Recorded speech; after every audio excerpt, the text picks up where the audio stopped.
I want to welcome all of you to today's hearing on the nomination of Mr. Jay Clayton to be the Director of National Intelligence. Before we begin, I would also like to recognize the devastating loss we all suffered over the weekend. On behalf of this committee, pay tribute to our former colleague, Lindsey Graham.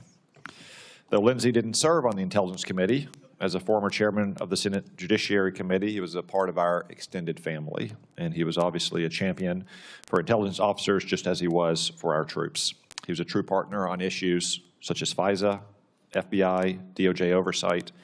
Lindsey ensured the intelligence community had the resources needed to confront our adversaries.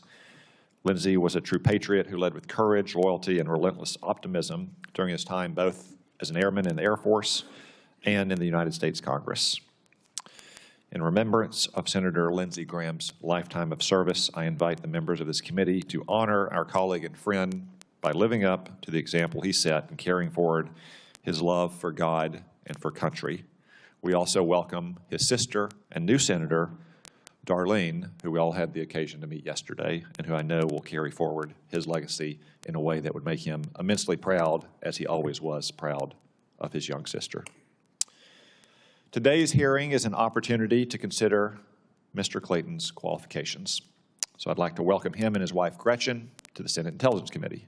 Mr. Clayton, thank you for once again answering the call to public service. To your family and loved ones, including those watching from home, thank you for your support during this process. I want to state for the record that Mr. Clayton has provided answers to our standard 40-page committee questionnaire. He has answered in writing more than 200 advanced questions for the record as well. He has completed his FBI background investigation. He has met with most members of this committee, and he has provided more than 5 years of tax returns.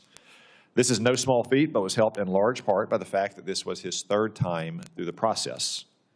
I want to thank all of those persons and organizations who worked to move his nomination at very fast speeds. That includes our committee staff, the staff at the Office of the Director of National Intelligence, the FBI, the Office of Government Ethics, and the White House Counsel's Office. I'd also like to offer my prayers to outgoing Director of National Intelligence, Tulsi Gabbard's husband, Abraham, as he battles cancer, and thank Ms. Gabbard for her efforts to streamline the ODNI as she turns, understandably, to her husband's care. This committee is grateful for her decades of service to the country, both in uniform and as a civilian.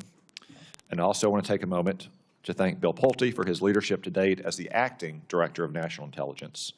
The additional steps he's taken to right-size the office of the DNI will help Mr. Clayton be successful on day one of assuming this position. Mr. Pulte has been highly communicative and engaged with me and my staff during his tenure, for which I am grateful. Mr. Clayton, it's my understanding that you intend to finish Ms. Gabbard's work to return the ODNI to its original size, scope, and mission. I've long said that the right number of staff at the ODNI would number in the dozens, maybe a couple hundreds at the maximum, but certainly not the thousands of recent years. Congress intended the ODNI to be a lean and efficient organization to keep bureaucratic intelligence agencies at bay. But some 20 years later, the ODNI has unfortunately become yet another bloated agency that incentivizes bureaucratic make work as opposed to genuine intelligence work.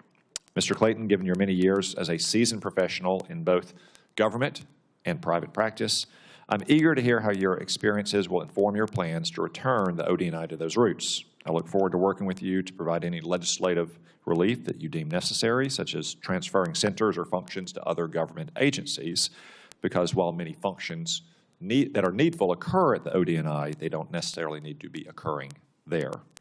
Additionally, I'm interested in hearing about your efforts to advance America's national security in your current role as the United States Attorney for the Southern District of New York. As U.S. Attorney, Mr. Clayton has gone after some of the worst national security threats, including foreign enemies who put innocent Americans at risk and have American blood on their hands. For example, he's overseen the indictment of Venezuelan dictator Nicolas Maduro, secured the guilty plea of Venezuelan General Hugo Carvajal, and overseen the prosecution of an Iran-backed terrorist connected to multiple attempted terror attacks in the United States. Though these are just a few high-profile cases, let me state for the record that Mr. Clayton has worked hand in glove with our intelligence agencies and counterterrorism personnel to lock up criminals who threaten our national security. I commend him and all those involved for this important work. I'm interested in hearing from the nominee how he plans to apply this experience as the leader of the intelligence community.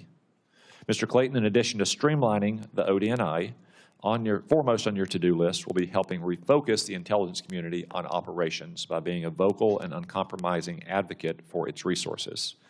If confirmed, I'll expect you to make the case to the Intelligence and Appropriations Committees for why the funding requests in a supplemental funding bill are so vital. As most of us know, the intelligence community operations are at an all-time high with great successes. While the Pentagon received money from the Working Families Tax Cut, the intelligence community did not. I'll say here publicly what I wrote to Acting Director Pulte and Director Ratcliffe last month. I do not want to see any more reprogramming requests that borrow from one operational account to fund another. There are plenty of underperforming and under-executing programs across the intelligence community that can be a bill payer for needful operations until Congress can pass supplemental appropriations bills.